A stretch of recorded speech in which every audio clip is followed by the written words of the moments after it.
Comme j'avais dit, je vais vous faire une petite vidéo pour vous montrer un peu comment faire votre première page HTML. Comme ça, vous allez pouvoir vous pratiquer un petit peu à la maison, vous préparer pour votre prochain cours. Évidemment, je vous conseille fortement de lire les notes de cours avant de commencer à coder votre page. Ensuite, utilisez les notes de cours pour vous guider dans ce que vous allez essayer comme balise auprès de votre page HTML. Fait que, première chose, évidemment, comme j'avais dit, euh, assurez-vous d'avoir un navigateur Internet, un navigateur web, c'est-à-dire que vous pouvez prendre Google Chrome, Firefox, Edge, Safari, peu importe, c'est vraiment vous qui décidez. Dans mon cas, moi, j'utilise Brave. Fait que, si vous voulez un autre navigateur que vous n'avez pas, encore une fois, allez sur Google, faites juste taper le nom, comme Brave, puis le premier lien, le troisième lien, ça va être pas mal les liens pour télécharger le navigateur. Ensuite, il faut un éditeur de texte pour pouvoir écrire votre HTML.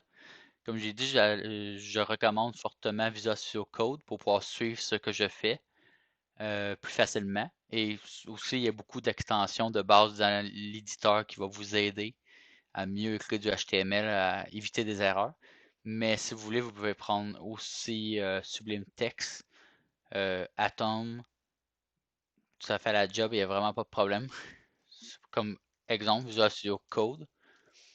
Assurez-vous évidemment de prendre la version Code. Prenez pas Visual Studio 2019, c'est vraiment pas la même chose. Fait que, encore une fois, juste dans Google, tapez le nom de l'éditeur, possiblement le premier lien, cliquez dessus, puis faites le download. Habituellement, ça devrait prendre la version de votre système d'exploitation, mais s'il y a un problème, que ça n'a pas l'air correct, vous pouvez cliquer sur la flèche, sélectionner le download que vous voulez. Fait que, une fois que tout ça est installé, c'est pas mal du next, next, next. Tout ce qu'il vous reste à faire, c'est de le partir. Donc, avant de commencer, ce que je vous conseille, c'est dans votre explorateur Windows si vous êtes sur Windows, dans votre Finder si vous êtes sur Mac. Créez-vous un dossier pour vos cours de web. Fait que, principalement, mettez-le où vous voulez, que ce soit une clé USB, votre bureau, vos documents. Choisissez une place et créez-vous un dossier. Fait que, exemple, je vais aller dans mes documents, je vais me créer un dossier, je vais l'appeler Web 3, ou excusez-moi, Web 1, parce qu'on a Web 1. Web 1. Ici, dans ce dossier-là, après, vous allez pouvoir créer un dossier pour chaque petit site web qu'on va faire durant la session. Ça va vous simplifier beaucoup le développement pour pouvoir vous retrouver plus facilement et tout ça. Fait ici, par exemple, pour le premier cours, vous allez l'appeler introduction-o-html. Principalement, on ne met pas d'espace pour les sites web.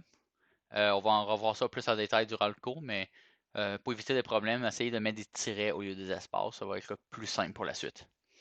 Une fois que vous avez votre dossier de créé, on va pouvoir mettre dans ce dossier-là tous nos fichiers reliés à notre site web, que ce soit du HTML, CSS, images, etc. Pour débuter, ça va être seulement un fichier HTML, mais vous pouvez mettre vraiment ce que vous voulez. Donc, ce que je vous conseille, c'est d'ouvrir Visual Studio Code. Le welcome, vous allez pouvoir le fermer ou sinon vous allez pouvoir le lire, prendre le temps de regarder.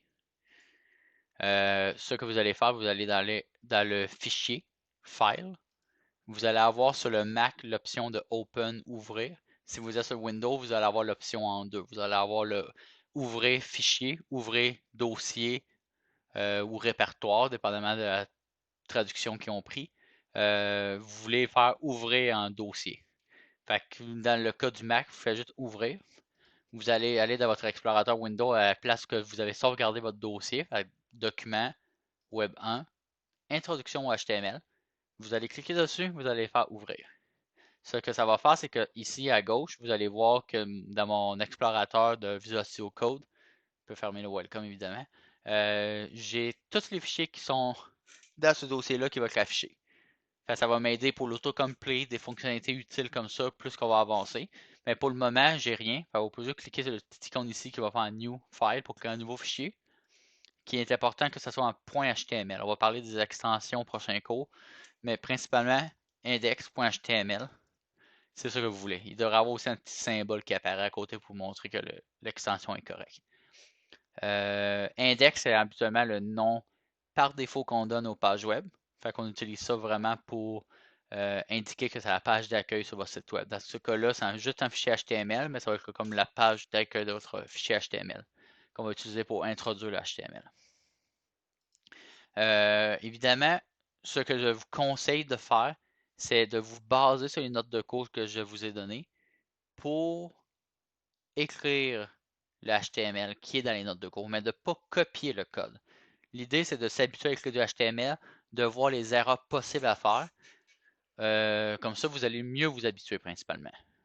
Puis vous aussi, si vous faites des erreurs, tant mieux, parce que vous allez vous habituer à faire des erreurs et à être capable de les repérer pour les corriger. Fait que je vous conseillerais vraiment de prendre votre temps pour le côté écriture du HTML ici pour vous habituer. Fait que première chose, comme on avait vu, on va le faire ensemble ici pour vous montrer. Comme on avait vu, on va commencer par la structure de base d'un document HTML. Fait que, principalement, vous avez votre doctype, qui est la balise qui devrait être la première ligne de votre document HTML. C'est vraiment la balise un peu qui dit au navigateur de quelle version interpréter le HTML du document. Dans ce cas-là, c'est la balise pour le HTML5, la version courante en ce moment pour le HTML. Ensuite, vous devez avoir une balise racine, qui est une balise qui va être utilisée pour englober toutes les autres balises, qui va contenir toutes les autres balises. Fait que c'est la balise HTML. Une fois que vous avez la balise HTML, vous avez deux balises que vous allez utiliser. La balise head, qui va contenir toutes les informations qui sont spécifiquement pour le navigateur lui-même. Ce n'est pas de l'information qui va être affichée à l'utilisateur, vous par exemple, mais c'est vraiment pour que le navigateur puisse aller lire l'information pour l'utiliser pour compléter, par exemple, le titre qui va être utilisé dans l'onglet, l'information sur l'auteur. Un peu plus loin, on va voir qu'on va pouvoir mettre du CSS, mais ça va venir au prochain cours. Pour le moment, ici, vous avez la balise title qui représente le titre qui va être affiché dans l'onglet du navigateur. Fait, par exemple, ma première page HTML. Ensuite, le head, c'est pour le navigateur. Qu'est-ce qui est affiché à l'utilisateur dans ce cas-là? C'est le body. C'est tout ce qui est dans le body va être. Oh, excusez-moi, vous m'avez fait un petit raccourci. C'est la balise body qui va être tout le HTML affiché à l'utilisateur dans le site web. Fait que, encore une fois, je prends le temps de vous montrer à bien écrire tranquillement les balises pour vous habituer, mais plus qu'on va avancer, plus que je vais vous montrer des raccourcis pour écrire plus rapidement votre HTML. Mais il faut se familiariser avec la base avant. Ensuite, une fois que vous avez votre body, vous pouvez, par exemple, pour faire le premier test qu'on fait souvent en informatique, c'est le Hello World, le Bonjour le monde. Fait qu'on va pouvoir écrire Bonjour le monde sans balise HTML, juste du texte. N'oubliez pas de sauvegarder. Si vous voyez le petit point blanc en haut du nom de fichier, ça veut dire que le fichier n'a pas été sauvegardé. Fait que vous faites un CTRL S par exemple, ou vous pouvez faire File, Save, pour être sûr que vous sauvegardez. Ensuite, une fois que votre document HTML est sauvegardé, il reste juste à principalement l'ouvrir grâce à un navigateur web. Fait encore une fois, si vous ne vous rappelez pas où vous avez enregistré votre fichier, il n'y a pas d'inquiétude, vous pouvez toujours faire un clic droit, faire le Reveal in Finder pour Mac. Sinon, vous avez le Reveal in Windows Explorer pour Windows si vous êtes en anglais. Sinon, c'est ouvrir dans l'explorateur Windows, par exemple. Fait que ça va ouvrir votre explorateur de fichiers, puis ça va vous montrer le fichier index.html où il se trouve, au lieu d'aller le chercher à bras si jamais vous vous perdez dans vos fichiers. Une fois que vous avez ça, par défaut, les points HTML devraient être associés au navigateur. Comme vous voyez que l'icône ici représente mon navigateur Brave. J'ai juste à double-cliquer dessus pour l'ouvrir dans le navigateur. Ce qui va faire en sorte que le navigateur va ouvrir le document HTML et il va interpréter le code HTML que j'ai écrit ici pour me l'afficher selon les normes établies par le standard. Si jamais votre point HTML n'est pas associé au navigateur, il n'y a pas d'inquiétude, vous pouvez juste faire un clic droit, le Open with, ouvrir avec, puis choisir le navigateur qui apparaît dans la liste. Par exemple, si vous voudrez l'ouvrir avec Safari, je pourrais l'ouvrir en cliquant ici avec sur Safari. Fait que, mettons, on va prendre Brave. Si je clique, je vais vous montrer ma fenêtre, elle est apparue à côté. Ici. Je vais zoomer un peu pour vous montrer plus facilement. Fait ici, vous voyez que le texte est apparu, c'est ça qui était visible à l'écran. mon title il est apparu en haut, ma première page HTML, comme vous voulez voir. Fait que ce que je vais faire, je vais mettre côte à côte le code. Et si vous voulez, vous pouvez cliquer sur l'explorateur ici pour fermer l'arborescence si vous n'en avez pas besoin. Alors, on va les mettre côte à côte juste pour vous montrer un peu qu'est-ce qu'il y a. Fait que vous voyez que le title, c'est vraiment l'onglet en haut. Le bonjour, c'est le contenu ici. Maintenant, ça, c'est votre première page HTML.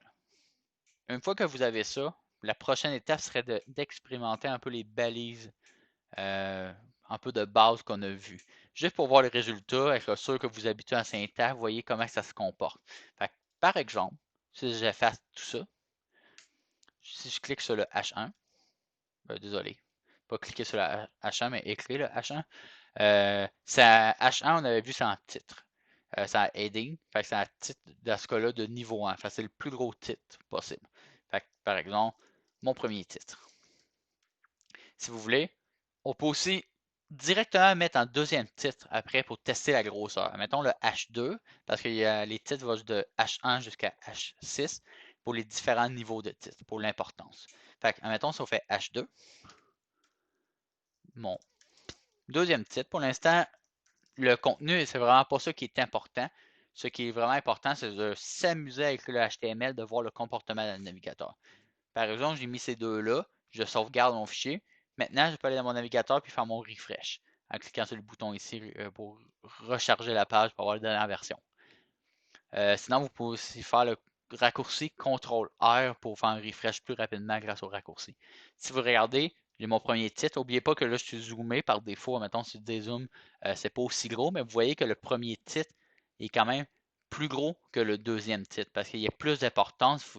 Le navigateur, par défaut, il va essayer de mettre le premier titre en plus d'emphase en quelque sorte pour qu'il soit plus visible, plus important. Vous pouvez continuer comme ça jusqu'à toutes les faire si vous voulez. Mon troisième titre, par exemple. À un moment donné, il va arrêter d'avoir une plus grosse différence. Ça va juste devenir plus petit de plus en plus, puis arrêter à un certain niveau. Vous pouvez aller jusqu'au H6 comme ça. Ensuite, on avait vu le paragraphe. Par exemple, je suis un paragraphe qui a du texte très long. Pas super long comme paragraphe, mais ça va vous donner une idée quand même si je fais un refresh à côté, que là, vous voyez, le texte apparaît normalement, il n'est pas en gras, il est plus petit. Ça vous donne une idée du paragraphe. Si vous mettez un deuxième paragraphe, ça va faire automatiquement les retours de ligne pour vous, l'espacement, il n'y a pas de problème. Ce qui peut être intéressant de tester, c'est si vous vous rappelez, il y avait la balise EM pour le mettre en italique pour faire une petite emphase. Fait on met EM. Pour simplifier, je vais pogner la fin de la balise, je vais la copier, la couper, puis je vais la mettre tout de suite. Comme ça va faire un petit raccourci plus rapidement pour écrire si vous avez déjà le texte, puis vous voulez rajouter. Sinon, vous voyez que j'ai mis le EM par-dessus le paragraphe. Si je fais un refresh ici, vous allez voir que le paragraphe est rendu en italique pour donner une petite emphase. Mettons qu'on veut faire une emphase plus forte, plus prononcée. On pourrait juste aller sur très long, par exemple, écrire la balise strong. Encore une fois, même technique, j'ai juste à copier la fin de ma valise. Pouf, là, je me pose la question, est-ce que je veux le très long? Le très long, le point d'exclamation en caractère gras.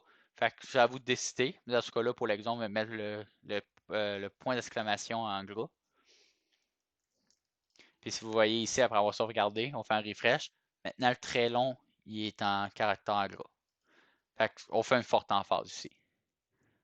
Ensuite, une autre balise qu'on avait vue, c'était le HR pour faire un retour de ligne. Pas un retour de ligne, désolé, mais en séparateur plutôt. Une ligne horizontale qui va, oui, forcer un retour de ligne, mais principalement, ça va faire une ligne horizontale pour mettre le contenu. Fait, par exemple, je pourrais par la suite remettre un paragraphe. Oups. Et si vous allez voir, quand je vais faire un refresh après avoir sauvegardé, il va y avoir une ligne qui va apparaître et il va y avoir un paragraphe en dessous. Fait, vous voyez la ligne ici, c'est le séparateur du HR, puis après vous avez l'autre paragraphe. Donc, principalement, c'est les petites balises de base. Ce que je vous conseille de faire, c'est de faire votre première page HTML. Je vais vous le remontrer le code au complet ici. Et expérimentez chacune des balises pour vous habituer. Regardez le navigateur, qu'est-ce qui se passe, le comportement.